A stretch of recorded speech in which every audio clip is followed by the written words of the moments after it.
Good day everyone, especially sa mga small content creators dito sa TikTok. Gusto mong mag-affiliate kagaya ni Ate Frances88. Ang sabi niya, legit to. Tumaas agad ang followers ko at pwede na ako mag-apply ng affiliate po. God bless po talaga. Maraming salamat po.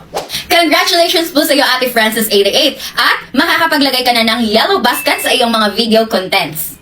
Yung pag-a-apply as an affiliate, dati ay doon po tayo dumidiretso sa Creator Tools. Pero ngayon, TikTok Studio na po ang tawag. Doon na po kayo dumiretso para makapag-apply po kayo as an affiliate. Kung gusto nyo rin ma-achieve ang 1K followers kagaya ni Ate Frances, ay mag-stay tuned dahil ituturo ko na po ang ating 2 tips. First tip na tayo kaagad, proper engagement. Meron lang po akong 6 simple steps on proper engagement na dapat po ninyong gawin dito mismo sa ating video.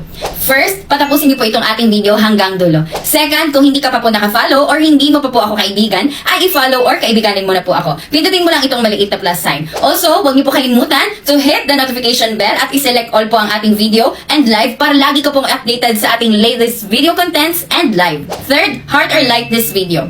Fourth, mag-comment po dito sa ating comment section ng #paharvest or any experiences po ninyo sa loob ng ating live kagaya nung ginawa ni Ate Frances, or kung may tanong po kayo ay pwede nyo pong i-comment dyan sa ating comment section. Lahat po ng mga nagko-comment dito sa ating comment section ay i-follow or kaibiganin nyo din po. And lahat po ng mga na-follow nyo po dyan ay replyan po ninyo ng paharvest back or done at i-like nyo na din po ang kanilang mga comment para ma-notify po sila at para mabalikan ka na lang po nila. Lalo na po sa mga hindi makakapasok sa ating live stream, dito na po kayo makipag-interact sa ating comment section or makipag-engage. Panglima po natin ay yung ating save button. Add this video to your favorites. And pang-anim, yung ating share button. Share with your friends, families, followers, mga kilala na gusto mo ring matulungan na lumago at umangat ang kanilang accounts. Repost mo na din itong ating video para mas marami makakita and copy link para pwede natin ma-share sa iba't ibang social media platforms gaya ng Facebook, Twitter, Instagram at iba pa.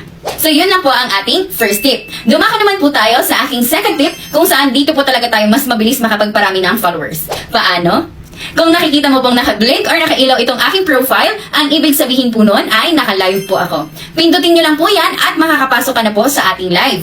Pagpasok nyo po sa aking live, ay pakinggan nyo agad ang ating mga instructions and guides sa loob ng ating live, maging active and maging visible. Also, magsipag na po kayo kaagad maghanap ng makakaibigan or mafa-follow sa loob ng ating live stream. Kung meron po kayong mga tanong or inquiry sa loob ng ating live stream, ay pwede nyo pong i-comment sa ating comment section at pag nabasa po natin yan, ay sasagutin po natin yan. We also provide tips and advices para sa mga bagong small content creators, mga bagong live streamers, mga bagong affiliates sa loob ng ating live stream na makakatulong sa kanila as they start their journey here sa TikTok platform. So, yan lang po ang ating 2 tips for today's video at sana po nakatulong po sa inyo. Paki-follow nyo na din po ang aking co-host sa ating live, si Jeremy. At kung may free time po kayo, tumambay po kayo sa ating live and kita-kits po sa aking live!